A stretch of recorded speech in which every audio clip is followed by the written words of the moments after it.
नमस्कार दोस्तों, welcome to the computer classes for all. आज के लेक्चर में हम लोग जो फाइल हैंडलिंग के बचे हुए फंक्शंस हैं उनको डिस्कस करेंगे। लास्ट वीडियो में मैंने आप लोगों के इन फंक्शंस को सारे डिस्कस किया था और बताया था कि कैसे कैसे इन फंक्शंस को यूज कर सकते हैं। अब तक हम लोग इन सारे फंक्शंस को थ्रू प्रोग्राम्स भी यूज करके देख चुके हैं। एक बार मैं आपको फिर से बता देता हूँ एफ सीक फंक्शन कैसे काम करता है, एफ टेल कैसे काम करता है और रिवाइंड कैसे करता है। एफ सीक, एफ टेल और रिवाइंड, इन तीनों फंक्शन के बारे में आप लोगों को बता दे रहा हूँ। मान लीजिए आपने एक फाइल में कुछ कंटेंट लिखा है ना। आपने एक एफ प्रिंट एफ से एफ प्रिंट एफ फंक्शन का यूज किया और आपने एक यहाँ फाइल पॉइंटर पास किया और इस फाइल पॉइंटर में कुछ स्ट्रिंग लिख दिया, हाय, है ना, वेलकम हियर, वेलकम हियर, ठीक है ना। ये मैसेज आपने इस फाइल में लिख दिया और ये फाइल पॉइंटर किसी फाइल को पॉइंट कर रखा है। मान लीजिए हमने एक फाइल को ओपन किया हुआ है राइट मोड में और उसने ये कंटेंट राइट कर दिया ऐसे आपने। तो दोस्तों, जब कंटेंट इस फाइल में राइट हो जाएगा, ये फाइल है हमारी, इसमें ये कंटेंट राइट हो गया, हाय और उसके बाद वेलकम, वेलकम हियर। ये कंटेंट राइट होने के बाद आपका पॉइंटर बाय डिफॉल्ट कहाँ रहेगा, इस जगह पे, है ना। ये पॉइंटर लोकेशन है। अब हम चाहते हैं कि इस पॉइंटर लोकेशन को मूव करें इधर से उधर, तो पॉइंटर को मूव करने के लिए हम लोग एफ सीक फंक्शन का यूज करते हैं, ठीक है ना। अब कैसे करते हैं, हम लिखते हैं एफ सीक और यहाँ तीन चीज़ें पास करते हैं। एक तो उस फाइल का पॉइंटर नेम, मीन्स उस फाइल का पॉइंटर जिसमें आपको मूवमेंट करना है, ठीक है। अब इस फाइल में जाना है तो ये फाइल एफ पी पॉइंट कर रहा है उस फाइल को, है ना। तो मैं यहाँ लिख भी देता हूँ F P equal to F open और यहाँ कुछ एक फाइल है, मान लीजिए data dot T X T और ये फाइल राइट मोड में खुली है, ठीक है ना। और ये फाइल पॉइंटर भी बना हुआ है। तो अब एफ सी में हम क्या पास करेंगे, पहले वो फाइल पॉइंटर जिसमें जाके आपको डेटा को जिसमें जाने के बाद आपको कर्सर मूव करना है, तो उस फाइल को का नाम दे दिया। इसके बाद हम लोग डिस्प्लेसमेंट डेटा की कर्सर को कितना इधर उधर मूव करना है, सेकंड पैरामीटर क्या देते हैं हम लोग कि कितना डिस्प्लेस करना है, उसे ऑफसेट बोलते हैं हम लोग। लास्ट वीडियो में भी मैं आप लोगों को बताया था। तो मैंने जैसे कि यहाँ बोल दिया कि 5 कैरेक्टर मूव करो, डिस्प्लेसमेंट है 5, तो 5 बाइट मूव करना है इधर से उधर। अब कॉमा, कॉमा देके अब ये जो मूवमेंट करना है वो किस जगह से स्टार्ट करना है। यदि मैं यहाँ लिख दूँ कुछ कांस्टेंट डिफाइन है इसके लिए, जैसे seek underscore C U R current location के लिए यदि लिखा जाए यहाँ seek underscore C U R, इसका मतलब करेंटली जहाँ कहीं भी पॉइंटर है वहीं से 5 कैरेक्टर आगे चले जाओ, 5 बाइट आगे चले जाओ। तो करेंटली कर्सर यहाँ है और 5 बाइट मीन्स 1 2 3 4 5 यहाँ जाके और यहाँ पे कर्सर पहुँच जाएगा। क्लियर है ना, 1 2 3 4 5, ठीक है ना। ये सिर्फ कर्सर का काउंटिंग लिख रहा हूँ कि कितना पोजीशन आगे गया, ऐसे लिखता हूँ 1 2 3 4 5। तो आपका कर्सर यहाँ आ जाएगा दोस्तों, ठीक है। अब यहाँ आने के बाद आपने यदि यहाँ कुछ राइट कर दिया, आपने लिखा एफ प्रिंट एफ, फिर से राइट किया आपने एफ प्रिंट एफ से, एफ पी में ही राइट किया, हेलो राइट कर दिया, ठीक है ना, डबल कोट में लिख दिया इसको। तो अब क्या होगा, जहाँ करेंटली यहाँ पे कर्सर यहाँ पहुँच चुका है तो यहाँ हेलो राइट होकर के आ जाएगा, यहाँ पे हेलो राइट हो जाएगा। क्लियर है। अब आप चाहते हो कर्सर को वापस लाना, है ना, है ना। तो यहाँ से जो ये करंट पोजीशन है उससे यदि हम माइनस लिखते हैं, यदि यहाँ लिख दूँ -5, तो आपका कर्सर क्या होता है कि पीछे आने लगता है। यदि मैं यहाँ लिख दूँ एफ सीक और यहाँ पास किया एफ पी कॉमा और मैं 5 लिख दिया, 5 5 की जगह यदि मैं लिख दूँ -5 कॉमा सीक SEEK_CUR, तो इसका मतलब करेंटली जहाँ कहीं भी कर्सर है उससे 5 करेक्टर बैक आओ। माइनस मीन्स बैक साइड आना है और नॉर्मल प्लस लिखा है, इसका मतलब फॉरवर्ड जाना है। तो बैकवर्ड आ जाएगा 5 करेक्टर। मीन्स आपका कर्सर यहाँ था, लिखने के बाद यहाँ रहेगा, है ना। कर्सर यहाँ है, जब ये वाली लाइन चल गई थी उसके बाद कर्सर ये राइट करके यहाँ था। अब आपने कहा -5, -5 का मतलब 1 2 3 4 5, आपका कर्सर इस लोकेशन पे आ जाएगा, इस लोकेशन पे एच के पास। और यहाँ आपने बैक आया और आपने लिखा, फिर से प्रिंट कर दिया f और यहाँ लिख दिया FP में और लिख दिया RKGIT। तो कर्सर कहाँ गया, वापस आ गया था, और यहाँ लिख देगा RKGIT। इसी पे इसको हटा करके क्या लिख देगा इसकी जगह RKGIT। क्लियर है दोस्तों, इस तरीके से मूव करा रहे हैं हम लोग। अब देखिए आप चाहते हैं तो इस जगह इस ऐसे C_कर का एक रोल हुआ, ऐसे ही होता है C_END एंड, कि मतलब कर्सर जहाँ कहीं भी हो वहाँ से एंड में चले जाओ। यदि जैसे कि यहाँ पे कर्सर कहीं भी हो उसको आप एंड में भेजना चाहते हो बिल्कुल, तो यहाँ पे क्या पास कर देंगे seek_end। यदि मैंने यहाँ पास कर दिया seek_end, ठीक है ना, seek_end, तो कर्सर जहाँ भी है, करेंटली कहाँ कर्सर है, यहाँ है ना, तो इधर भी कहीं कर्सर है तो यदि seek_end लिखते हैं तो बिल्कुल एंड में चला जाएगा और एंड में जा करके और देन उसको डिस्प्लेस करेगा इतना पोजीशन। क्लियर है ना। अब देखो यदि मैंने लिखा है यहाँ पे यहाँ लिखा 5 और यहाँ एक और है seek_set, क्या है seek_set। तो seek_set क्या करता है, बिल्कुल बिगिनिंग में सेंड कर देता है। करेक्ट, ये कर्सर जहाँ कहीं भी है वहाँ से उठा करके कर्सर कहाँ सेट कर देगा, बिगिनिंग में, और बिगिनिंग से काउंट करेगा डिस्प्लेसमेंट। तो seek_set ले आया बिल्कुल यहाँ पे, कर्सर तो यहाँ था लेकिन उठा के ले आया यहाँ पे, और यहाँ से डिस्प्लेस किया कितना, 5 पोजीशन, 1 2 3 4 5। और यहाँ पे अब इसके बाद यदि आपने RKGIT लिखा है तो यहाँ 1 2 3 4 5 यहाँ से RKGIT लिखने स्टार्ट कर देगा। क्लियर है ना। तो इस तरीके से दोस्तों हम लोग seek_set से seek_set का यूज करके और डिस्प्लेसमेंट पास करके उसके बेसिस पे कर्सर को इधर उधर अपनी फाइल में जहाँ जरूरत हो, जैसे रिक्वायरमेंट हो उसके हिसाब से मूव कर सकते हैं। ठीक है। एक फंक्शन है रिवाइंड फंक्शन क्या करता है, यदि मैंने लिखा REWIND और यहाँ पास कर दिया फाइल पॉइंटर, तो इस फाइल पॉइंटर जिस फाइल को पॉइंट कर रही होगी, करंट कर्सर कहीं पे भी हो उसको उठा करके बिल्कुल बिगिनिंग में ला देता है। कोई डिस्प्लेसमेंट नहीं करना है, कोई मूवमेंट नहीं करना है। मीन्स ऐसा नहीं है कि यहाँ ले आया फिर इतना डिस्प्लेसमेंट मूव किया, ऐसा नहीं। जैसे सीक में क्या करता था कि करंट यदि पास किया भी गया करंट तो बिल्कुल ले आएगा, seek_set किया तो बिगिनिंग में ले आएगा, लेकिन वहाँ से फिर 5 पोजीशन आगे मूव करेगा। लेकिन ये रिवाइंड क्या करता है, कर्सर कहीं भी हो उसको उठा करके बिल्कुल फाइल के बिगिनिंग में ला देगा।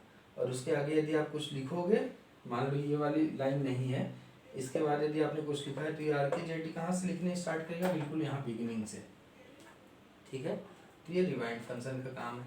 और ftel फंक्शन क्या करता है, ये जो भी करेंट पोजीशन है कर्सर का, जैसे आपने ये लिखा रिवाइंड, पहले रिवाइंड कर दिया, रिवाइंड करके ये वाली लाइन नहीं है, आपने रिवाइंड किया, पहले कर्सर हेलो ये सब लिखने के बाद बिल्कुल लास्ट में था, बिल्कुल इसके लास्ट में था।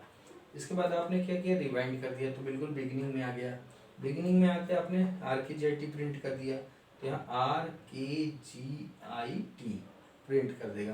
क्या कर दिया, RKGIT, और उसके बाद LCOME हियर, ये सब तो लिखता ही है, ये एज इट इज है, ये है। और आपने जब ये लिखा RKGIT तो कर्सर कहाँ पे है आपका, इस जगह पे है। RKGIT लिख के उसके बाद कर्सर यहीं पे है। तो यदि मैं देखना चाहूँ कर्सर का करंट पोजीशन, तो मैं यहाँ F12 में, यदि F12 में यदि FP को पास कर दूं तो ये क्या रिटर्न करेगा, कर्सर का करंट लोकेशन कितना है 1 2 3 4 5, तो ये लोकेशन कितना दे देगा 5। उसको एक इंटीजर टाइप के वेरिएबल में रख लो, एक यहाँ इंटीजर टाइप का वेरिएबल डिक्लेयर कर लो और इसमें रख लो। इस n को प्रिंट करके हम लोग देख सकते हैं कि कर्सर का करंट पोजीशन क्या है। ठीक है दोस्तों, तो इस तरीके से F10 रिवाइंड और Fseek फंक्शन मैंने लास्ट वीडियो में भी समझाया था और एक बार यहाँ भी रिवाइज करा दिया। इसके बाद दोस्तों फंक्शन है fgetS, जो नेक्स्ट फंक्शन है fputS, उसके बाद है fgetS। देखिए fputS क्या करता है, किसी स्ट्रिंग को पुट करता है किसी फाइल में। तो यदि हमने लिखा fputS और यहाँ फाइल पॉइंटर एक पास किया है जो फाइल ओपन है, और उसमें मैंने यहाँ पे एक स्ट्रिंग पास कर दिया हेलो वेलकम, ठीक है ना, ये स्ट्रिंग पास कर दिया। तो ये क्या करेगा, इस स्ट्रिंग को इस फाइल में जाकर के पुट कर देगा। क्लियर है ना, इस स्ट्रिंग को इस फाइल में जाकर के प्रिंट कर देगा। कैसे, हम लोग इसका सिंटेक्स ऐसे है कि हमने लिखा fputS, तो पहले हम लोग वो स्ट्रिंग पास करते हैं, किसको राइट करना है, और उस ये कांस्टेंट भी हो सकता है वेरिएबल भी हो सकता है, और इसके बाद हम लोग क्या करते हैं, यहाँ पे उस फाइल पॉइंटर को पास करते हैं जिसमें आपको राइट करना है। क्लियर है ना, एक एग्जांपल लेके चलते हैं। मान लीजिए आपने मेन फंक्शन स्टार्ट किया वर्ड में, और इसमें आपने एक कैरेक्टर टाइप का n नाम का एरे डिक्लेयर कर लिया 200 साइज का, ठीक है, और आपने यूजर से बोला एंटर करने के लिए प्रिंट f, और इससे पहले मैं किसी फाइल में जाके इसको राइट कराना है हम लोग को कैरेक्टर को, fputS क्या करेगा, फाइल में जाके राइट करेगा, fgetS क्या करेगा, फाइल से चीजें रीड करेगा, क्या स्ट्रिंग एक एक लाइन ना। तो हमने यहाँ लिखा एक फाइल पॉइंटर भी बना लेता हूँ, फाइल fp, और फाइल ओपन कर ले रहा हूँ fp=f ओपन, और इसको राइट कर लिया, मान लो फाइल का नाम है data.txt, और इसको मैंने राइट मोड में ओपन कर लिया। ठीक है, ये फाइल fp ओपन हो गई डेटा नाम की। अब आपको इसमें यूजर से हम लोग कुछ स्ट्रिंग मांग लेते हैं। मैंने लिखा print f enter string, enter a string, user से बोला एंटर ए स्ट्रिंग, और गेटस से ले लिया गेटस, और n में वैल्यू इनपुट करा लिया। तो n में स्ट्रिंग आ जाएगी, जो यूजर इनपुट करेगा, कितनी बड़ी भी स्ट्रिंग डाले 200 कैरेक्टर्स का मैक्सिमम। अब इसको हमने क्या किया, इस फाइल में यदि पुट करना है तो हम लोग यूज करेंगे fputS, और क्या करेंगे, पहले उस स्ट्रिंग को जिसमें वैल्यू है n में है ना, कॉमा, उसके बाद क्या करना है, फाइल पॉइंटर का नाम, तो फाइल पॉइंटर fp है। इस fp फाइल पॉइंटर जिस भी फाइल को पॉइंट कर रहा होगा उसमें ये n स्ट्रिंग जा करके राइट हो जाएगा। ठीक है ना, और इसको n की जगह इसका नाम मैं यदि s1 रख लेता हूँ, s1 है ना, क्योंकि नाम स्ट्रिंग टाइप का दिखेगा ये आपको, तो s1 स्ट्रिंग जा करके इस fp फाइल पॉइंटर में राइट हो जाएगी। तो इस तरीके से fputS फंक्शन का यूज करते हैं।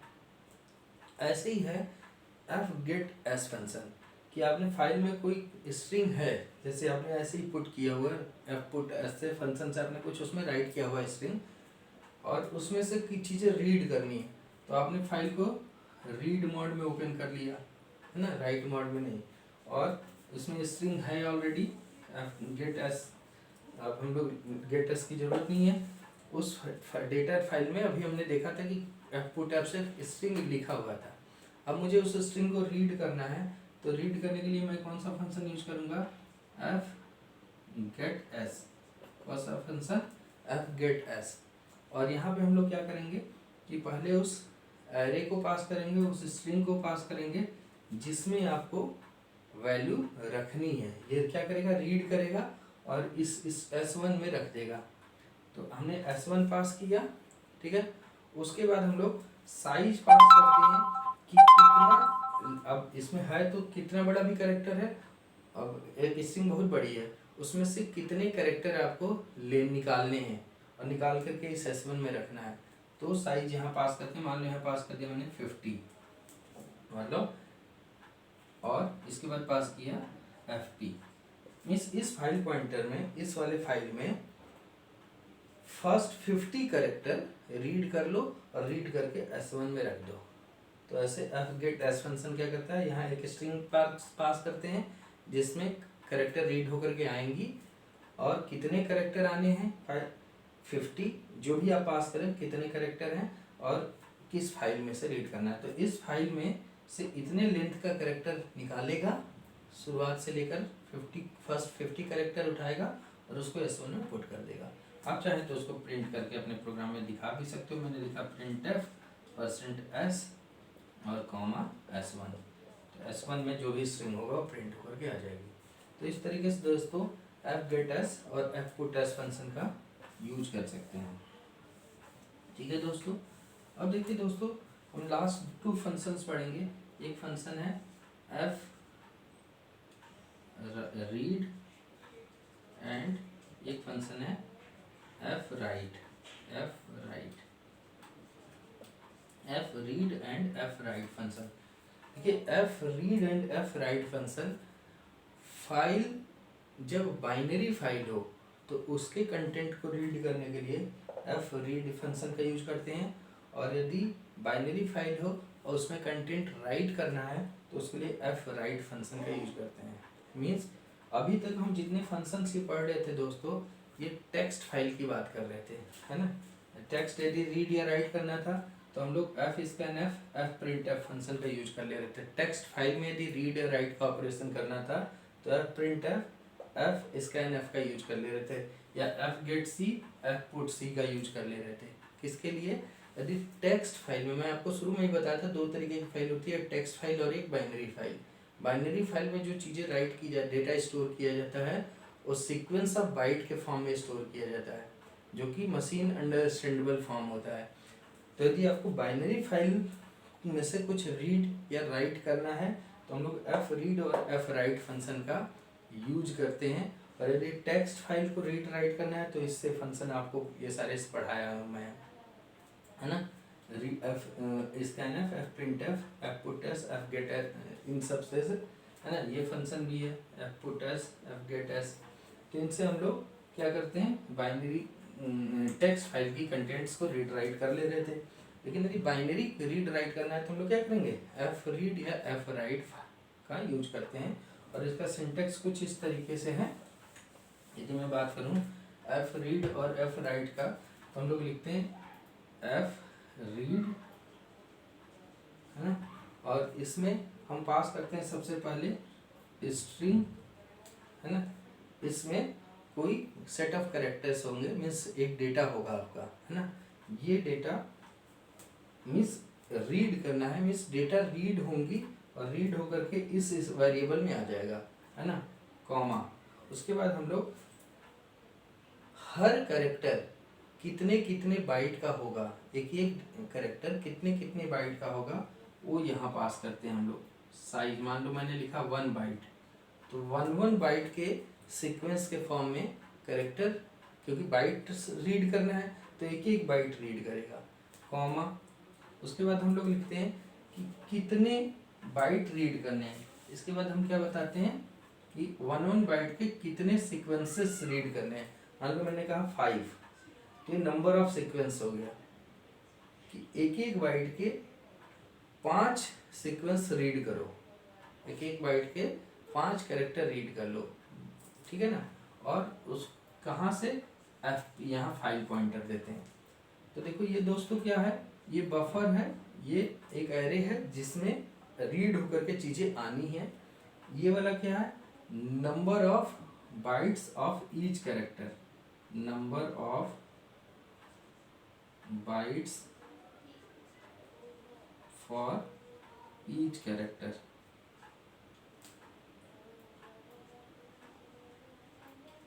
हर एक कैरेक्टर कितने कितने बाइट का उठाना है। और ये वाला जो है ये number of character, number of character. और ये क्या है, ये जिसमें बफर है, ये बफर जिसमें आपका डेटा आके राइट होगा। इस वाली फाइल से इतने कैरेक्टर और हर एक जिसमें एक एक कैरेक्टर 1 बाइट का होगा वो रीड करके इस बफर में आकर के स्टोर कर देगा एफ रीड फंक्शन। ठीक है, तो इस तरीके से, लेकिन रीड बाइट सीक्वेंस के फॉर्म में हो रहा है, बाइनरी फाइल के लिए हम लोग इसका यूज करते हैं। ऐसे ही होता है एफ राइट फंक्शन।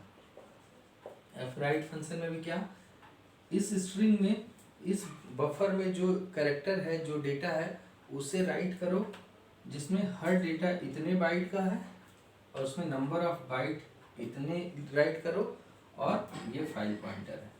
सेम सब कुछ है कि जो यहाँ था इस स्ट्रिंग में जो डेटा है जो कि 1 बाइट के फॉर्म में फर्स्ट 5 बाइट जाकर के राइट कर दो इस फाइल में।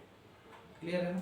तो इस तरीके से F read and F write function का यूज हम लोग बाइट सीक्वेंसेस को किसी फाइल में जाकर के राइट करने के लिए, बाइनरी फाइल में राइट करने के लिए यूज करते हैं।